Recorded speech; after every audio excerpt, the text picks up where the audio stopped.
मराठी चित्रपटसृष्टीतले एक अभिनेते होते दादा कोंडके. यांच्या एका चित्रपटातलं गाणं होतं, ढगाला लागली कळं आणि पाणी थेंब थेंब गळं. अशाच प्रकारची काहीशी परिस्थिती ह्या रत्नागिरीच्या रेल्वे स्थानकाची झालेली आहे. गेल्या वर्षभरापूर्वी ह्या रेल्वे स्टेशनच्या नूतनीकरणासाठी, त्याच्या सौंदर्यीकरणासाठी आणि ते रेल्वे स्टेशन येणाऱ्या प्रवाशांना रुबाबदार दिसावं याकरता काही करोडो रुपये, कारण 15 ते 20 कोटी रुपये खर्च करून या ठिकाणी अतिशय चांगल्या दर्जाचं काम केलं गेलं असं त्यावेळेला सांगण्यात आलं. पण प्रत्यक्षात मान्सूनपूर्व पावसाने जो काही ह्या रेल्वे स्टेशनला तडाखा दिला आहे, त्या तडाख्याने या रेल्वे स्टेशनच्या कारभाराचा एकंदरीत पितळ उघडं पडलं असं म्हणावं लागेल.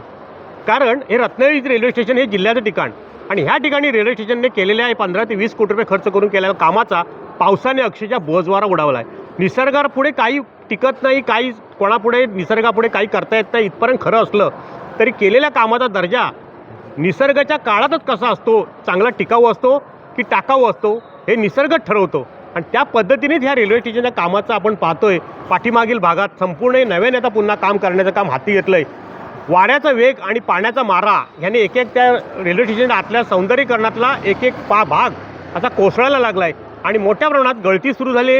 अक्षरशः वातानुकूलित जो कक्ष आहे, प्रवाशांना आरामदायी बसण्याची जागा आहे, त्याच्या पुढच्या बाजूला सुद्धा संपूर्ण पाण्याने थपथपलेलं संपूर्ण आपल्याला पाहायला मिळतं आहे.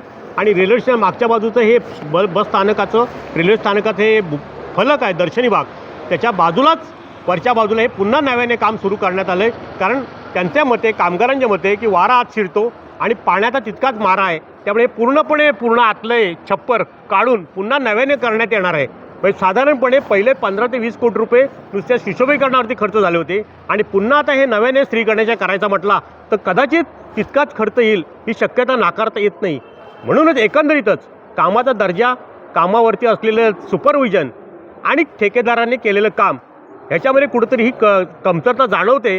आणि त्यामुळेच पहिल्या पावसातच ह्या रेल्वे स्टेशनच्या स्थानकाला दणका दिला असं म्हटलं तर वावगं ठरणार नाही. टाईम डिलेकरता किशोर मोरे, रत्नागिरी. टाइम्स डिजिटलला लाईक करा, शेअर करा, सबस्क्राईब करा आणि बेल आयकॉन दाबायला विसरू नका. Times digital.